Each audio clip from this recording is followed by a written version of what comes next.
हाय दोस्तों। अब मैं पहुंच गई हूँ गांव और मुझे गांव आए 2 दिन हो चुके हैं। यहाँ ठंड बहुत है। सुबह तो कम से कम 8 बजे तक कोहरा रहता है और आज जैसे आज का सीन था, आज यहाँ कोहरा 9-10 बजे तक था। 10 बजे के बाद आई है धूप।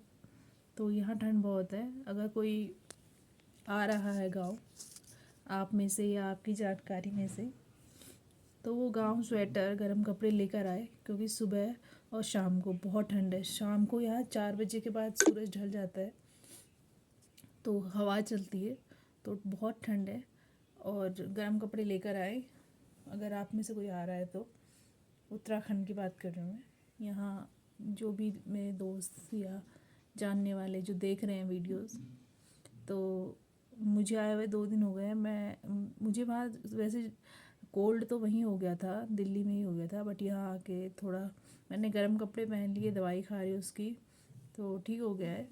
लेकिन हाँ, जिसको नहीं है तो उसको हो जाएगा, ठंड इतनी है। तो मैं आई हूँ यहाँ मेले के लिए। मैंने आपको बताया भी था अपनी जो 1-2 हफ्ते पुरानी वीडियो है उसमें, कि मैं मेले के लिए गांव जा रही हूँ। मुझे आए हुए 2 दिन हो गए हैं और यहाँ गांव में भी लोग आ रहे हैं, मेहमान।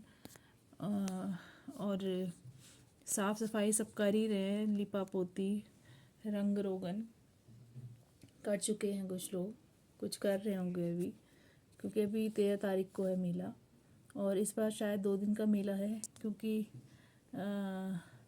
दिवाली 31 को और 1 को मनाई गई थी, तो उसके 11 दिन बाद होता है। तो 11 दिन बाद अगर मंगलवार और शनिवार दोनों में से कोई भी वार आ गया तो उस दिन मेला नहीं होता, बल्कि उस दिन तब छोटा मेला होता है और दूसरे दिन बड़ा मेला होता है। जिस दिन मंगलवार या शनिवार को ये कभी भी मेला नहीं होता है, क्योंकि ये करड़े वार माने जाते हैं, कठोर वार माने जाते हैं। क्यों उस दिन जो सीता माता का पूजा और जो धौपेलू होता है वो नहीं खींचा जाता है, अशुभ होता है वो। तो इसलिए मंगलवार शनिवार को जब भी पड़ेगा अगर 11 दिन बाद, तो उसके नेक्स्ट डे जो होगा, जैसे संडे या वेंसडे, तो उस दिन को मनाया जाता है। तो ये पहले से ही यहाँ का रिवाज है। और इस बार भी शायद ऐसा ही हो रहा है, 11 दिन बाद मंगलवार पड़ रहा है और मंगलवार को इसलिए छोटी मंसार होगी और बड़ी मंसार उसके नेक्स्ट डे होगी। तो हम सब आ चुके हैं। कुछ लोग तब हमारे घर में भी आएंगे, बुआएँ आएंगी, मौसियाँ आएंगी, वो अपने गांव से आएंगे और फिर हम मेले में जाएंगे, भीड़ होगी।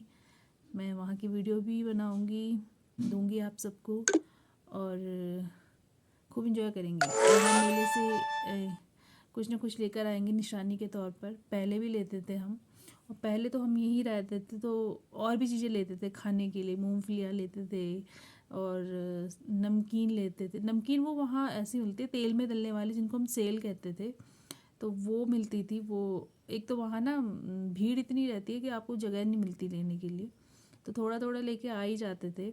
और गन्ने मिलते थे तो वो भी लेके आते थे, और बच्चों के लिए खिलौने लेके आते थे, और अपने लिए कोई ताबीज़ वगैरह लेके आ जाते थे जो गले में पहनने के लिए, वो भगवान शिव का या गणेश कुछ जो भी भगवान के बने हो, तो मिलते थे यहाँ पे, तो हम लेके आते थे। तो इस तरह हम अपनी निशानी और यादें संजो कर रखते थे मेले की। फिर अगले साल दोबारा मेला आता था तो दोबारा नई चीज़ लेते थे। तो हर साल कुछ ना कुछ चीज़ लेते रहते थे, और फ्रेंड्स के लिए भी लेते थे, तो उनको चीज़ें देते थे खरीद कर निशानी के तौर पर, कि अपने पास रखना जब भी याद आए तो इससे अपने साथ रखना। तो ऐसा करते थे। और यहाँ स्थानीय मेले की छुट्टी होती थी तो हम सब खूब इंजॉय करते थे, मतलब रौनक रहती थी। और रौनक इस तरह की रहती थी कि स्कूल में भी पूरा मेले का माहौल रहता था। स्कूल में ऐसा रहता था कि मतलब सब कहते थे कि आज मेला है, आज छुट्टी करके, अगर बाई चांस किसी मेला है कल और आज तो स्कूल होगा ही होगा, कल की तो छुट्टी होगी, तो आज भी बच्चे बंक मार देते थे कि कल मेला है, हमें ये करने जाना है, ये काम करने जाना है, वो काम करने जाना है। तो बच्चे आज के दिन पहले दिन ही बंक मार के चले जाते थे। और बहुत भगदड़ होती थी स्कूल में छुट्टी के टाइम पे कि कल मेला है, मेला है। मतलब एक दिन पहले ही भगदड़ हो जाती थी स्कूलों में छुट्टी का इंतज़ार करते थे, मतलब बच्चे इतना तो वो रहती थी, उत्सुकता रहती थी। तो अभी जैसे मुझे हो रही है मुझे भी बहुत उत्सुकता हो रही है कि इस बार देखूंगी तो भीड़ देखूंगी, और वीडियो कैप्चर करने का मुझे मौका मिलेगा तो ज़रूर करूँगी।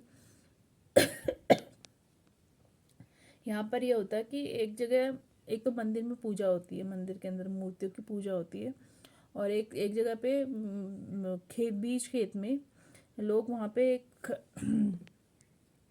खुदाई करते हैं, और खुदाई करके वहाँ पे एक पत्थर निकलता है एक पत्थर निकलता है जिसे सीता माता की गुड़िया कहते हैं। तो वो पत्थर गोल होता है, जैसे गंगा जी के पत्थर होते हैं गोल गोल, और बहुत ही गोल गोल होता है वो, चमकीला पत्थर होता है। तो वो निकलता है, हर साल निकलता है, और वहीं पे आज जिस जगह पे पिछले साल निकला था वहीं के आसपास निकलता है। तो वहाँ पे हर साल खुदाई होती है। तो वो पत्थर चमत्कार है, मतलब उसी जगह पर निकलना, हर साल निकलना। और जबकि वहाँ पे ऐसा कोई पत्थर है नहीं, वहाँ मिट्टी समतल है और बारीक मिट्टी है, वहाँ पे पत्थर नहीं होते हैं उस खेत में। तो वहाँ पे वो हर साल निकलता है। तो उसे सीता माता की गुड़िया के रूप में कहते हैं कि सीता माता एक पत्थर के रूप में निकलती हैं, तो उनकी निशानी है वो। और उस पत्थर की पूजा करते हैं, उसको पिटाई बिठाई माला वाला चढ़ाकर मंदिर में रखते हैं, फिर ले जाते हैं। तो ऐसा होता है, ऐसा माना जाता है। हमने नहीं देखा कि कौन खुदाई कर, मतलब हमने नहीं देखा कि कहाँ से आता वो पत्थर। कुछ लोग कहते हैं कि खुद रखते होंगे फिर निकालते होंगे, लेकिन हमें नहीं पता ये सब। हमें सिर्फ यही पता है कि वहाँ पे पत्थर निकलता है, क्योंकि हमारे गांव के ही लोग निकालते हैं उस पत्थर को। तो कुछ लोग नहीं मानते हैं, जो अंधविश्वास कहते हैं इसको, तो वो कहते हैं कि ये पत्थर खुद रखते हैं रात को और फिर सुबह कहते हैं कि यहाँ पे पत्थर निकला है। तो ऐसे भी लोग हैं दुनिया में, लेकिन मुझे नहीं लगता कि कोई इतनी बड़ी मूर्खता करेगा, इतना बड़ा मेला करेगा, एक पत्थर को खुद ही रखेगा, खुद ही निकालेगा, फिर मेला करवाएगा। तो मुझे नहीं लगता।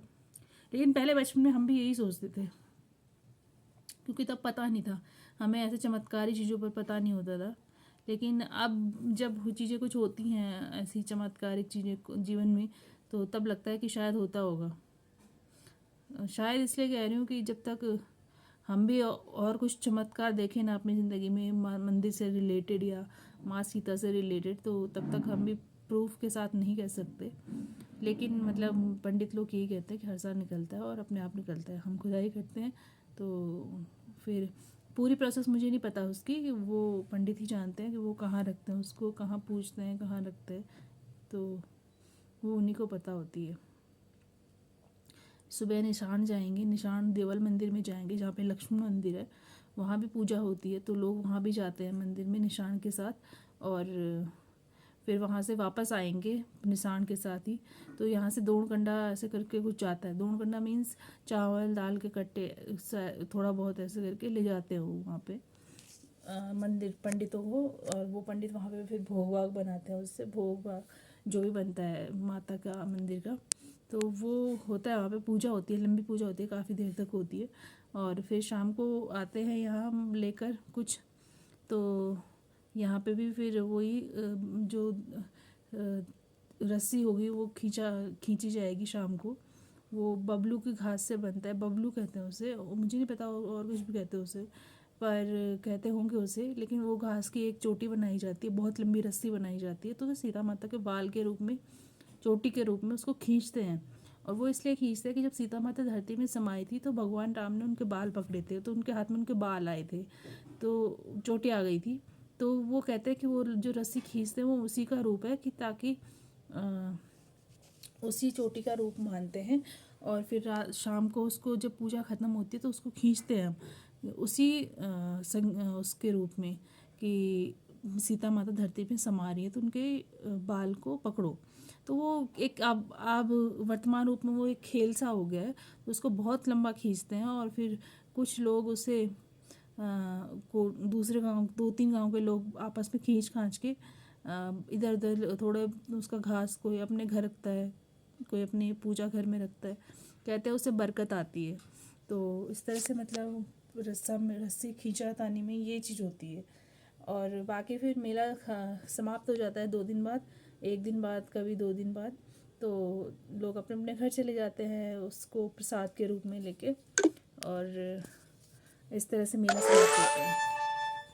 तो इस बार भी वही होगा, फिर मैं दिखाऊंगी। मैं अगर रस्सी खींचने वाली प्रोसेस को भी दिखा पाऊंगी तो ज़रूर दिखाऊंगी आपको, क्योंकि भीड़ इतनी ज़्यादा होती कि नहीं दिख पाता है वो भीड़ में। फिर कैमरा, मेरा हाथ इतना बड़ा तो है नहीं, तो मैं कैसे बनाऊंगी। और सेल्फी स्टिक का मुझे डर रहता है कि फ़ोन नीचे गिर जाएगा किसी दिन झटके से, तो मैं सेल्फी स्टिक भी नहीं लगाती ऐसे भीड़ वाले एरिए में, घर पे ही यूज़ करती हूँ। तो इस तरह से मतलब मेले की शुरुआत हो चुकी है। तो मेले की शुरुआत हो चुकी है और मतलब लोगों के घरों में हो चुकी है, लेकिन जहाँ पे मंदिर है वहाँ पे तो 2 दिन 12-13 को ही दुकानें लगेंगी, सजेंगी, और लोग जाएंगे अपनी मनपसंद चीज़ें लेंगे, मंदिर में जाएंगे, पूजा करेंगे, टीका लगवाएंगे, मन्नत मांगेंगे, पूरी होगी तो अगले साल दोबारा आएंगे। फिर ये होता है ना, जिसकी मन्नत पूरी हो जाती है तो वो यहाँ निशान चढ़ाता है, तो वो देवल मंदिर में जाते हैं। तो हर साल इसके यही होता है, कोई ना कोई निशान चढ़ा के जिसकी मन्नत पूरी होगी वो चढ़ाता है और ले जाता है। तो इस तरह से जब मन्नत पूरी होती है तो निशान चढ़ते हैं, हर साल चढ़ते हैं मेरे ख्याल से। कभी हमारी भी मन्नत पूरी होगी तो हम भी चढ़ाएंगे। मेरे दादाजी ने चढ़वाया था एक बार, निशान चढ़वाए थे, तो दादाजी के टाइम पे हुई होगी उनकी कोई मन्नत पूरी। मेरी भी कोई मन्नत पूरी हो जाएगी तो मैं भी ऐसे ही करवाऊँगी। मतलब हर कोई करता है ऐसे, तो अच्छा लगता है। फिर एक तो लोग इकट्ठा हो जाते हैं आपके घर पे, शायद दूर दूर से जितने भी आपके घर के परिवार के हैं जो दूर दूर रहते हैं, और दूसरा मेला भी हो जाता है, मतलब मन्नत भी हो जाती है पूरी। मतलब एक समारोह सा हो जाता है घर में, तो अच्छा लगता है। और काफ़ी दिनों बाद होता है, साल भर में तो इकट्ठा होना परिवार का अच्छा लगता है। तो दोस्तों, ये वीडियो में अभी इतनी जानकारी दे पाऊँगी, ऐसे ही अपलोड करती रहूँगी जब तक गांव में हूँ वीडियो। आसपास की और भी आजकल हमारे गांव में लग रही है सौर ऊर्जा लाइट, सोलर लाइट लग रही है, तो वो हमारे आज भी लग रही है, तो उसकी फ़ोटोज़ अपलोड करूँगी मैं 2 दिन में, 1-2 दिन में। आज तो लग ही रही है, तो शाम तक चालू हो जाएगी, अभी लगा ही रहे वो, तो उसकी भी मैं वीडियो डालूँगी, बनाती रहूँगी वीडियो। आज की वीडियो में इतना ही। लाइक, शेयर, सब्सक्राइब करें मेरे चैनल को, और कमेंट करते रहें, बताते रहें मेरा चैनल में कैसा किस तरह का कंटेंट दे रही हूँ आपको, कितना अच्छा लग रहा है, कितना बुरा लग रहा है, और मैं ताकि आगे प्रोग्रेस कर सकूँ, और अपनी फ्रेंड को कुछ ना कुछ सलाह देते रहिए। तब तक के लिए टेक केयर, बाय बाय।